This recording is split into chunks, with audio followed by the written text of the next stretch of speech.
Hi friends, pregnancy ಟೈಮಲ್ಲಿ ಅಂದರೆ third ಟ್ರೈಮಿಸ್ಟರಲ್ಲಿ ನಿಮಗೆ ಬೇಬಿ ಮೂಮೆಂಟ್ಸ್ ಏನಾದರೂ ಕಡಿಮೆ ಆಗ್ತಾ ಇದೆ ಅಂತ ಅನಿಸಿದಾಗ ಅಥವಾ ಹೋಲ್ ಡೇ ಏನಾದರೂ ಕಡಿಮೆ ಇದೆ ಅಂತ ಅನಿಸಿದಾಗ ಮೊದಲನೇದಾಗಿ ನೀವು ಮನೇಲಿ ಏನು ಮಾಡಬೇಕಂದ್ರೆ ಫ್ರೆಂಡ್ಸ್, ಐಸ್ ಕ್ರೀಮು ಅಥವಾ ಕೋಲ್ಡಾಗಿರೋವಂಥದ್ದು ಏನಾದರೂ ತೊಗೊಳ್ಳಿ. ಹಾಗಂತೇಳಿ ತುಂಬ ಕೋಲ್ಡ್ ಅಲ್ಲ, ಸ್ವಲ್ಪ ಕೋಲ್ಡಾಗಿರೋವಂಥ ಐಟಮ್ನ ತಿನ್ನಿ. ಫ್ರೆಂಡ್ಸ್, 1 ಅವರ್ ವೇಟ್ ಮಾಡಿಬಿಟ್ಟು ನೀವು ಅದನ್ನು ಚೆಕ್ ಮಾಡಿದಾಗ ಬೇಬಿ ಮೂಮೆಂಟ್ ಸ್ಟಾರ್ಟ್ ಆಗುತ್ತೆ.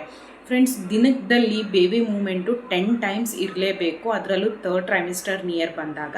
ಫ್ರೆಂಡ್ಸ್, ಆ ಥರ ಏನಾದರೂ ಇಲ್ಲ ಅಂದರೆ ಈ ಥರ ರೆಮಿಡಿನ ನೀವು ಟ್ರೈ ಮಾಡ್ಕೊಳ್ಳಿ. ಅದಾದ್ರೂ ಕೂಡ ಬೇಬಿ ಮೂಮೆಂಟ್ಸ್ ಕಡಿಮೆ ಇದೆ, ಬೇಬಿ ಮೂಮೆಂಟ್ಸ್ ಆಗ್ತಾ ಇಲ್ಲ ಅಂದರೆ ಇಮಿಡಿಯೇಟಾಗಿ ಡಾಕ್ಟರ್ನ ಕನ್ಸಲ್ಟ್ ಮಾಡ್ಕೊಳ್ಳಿ. ಏನಾದರೂ ಪ್ರಾಬ್ಲಮ್ ಇದೆಯಾ ಅಂತ ಅವ್ರು ಹೇಳ್ತಾರೆ. ಫ್ರೆಂಡ್ಸ್, ಬೇಬಿ ಮೂಮೆಂಟ್ನ ಥರ್ಡ್ ಟ್ರೈಮಿಸ್ಟರಲ್ಲಿ ನೆಗ್ಲೆಕ್ಟ್ ಮಾಡೋಕ್ಕೆ ಹೋಗಬೇಡಿ, ಚೆಕ್ ಮಾಡ್ತಾ ಇರಿ. ಬೇಬಿ ಆ್ಯಕ್ಟಿವ್ ಆಗಿತ್ತು ಅಂದರೆ ಮೂಮೆಂಟ್ಸ್ ಆಗ್ತಾ ಇರುತ್ತೆ. ಇನ್ ಕೇಸ್ ಇಲ್ಲ ಅಂದರೆ ಈ ಥರ ಟ್ರೈ ಮಾಡಿ. ಓಕೆನಾ ಫ್ರೆಂಡ್ಸ್? ಇದೇ ಥರ ಪ್ರೆಗ್ನೆನ್ಸಿ ಟಿಪ್ಸ್ ಬೇಕಿತ್ತಂದರೆ ವರ್ಷ ಬೇಬಿ ಬ್ಲೂಮ್ ಚಾನಲ್ನ ಸಬ್ಸ್ಕ್ರೈಬ್ ಮಾಡ್ಕೊಳ್ಳಿ, ಲೈಕ್ ಮಾಡಿ, ಶೇರ್ ಮಾಡಿ. ನೆಕ್ಸ್ಟ್ ವಿಡಿಯೋದಲ್ಲಿ ಸಿಗ್ತೀನಿ. ಬಾಯ್.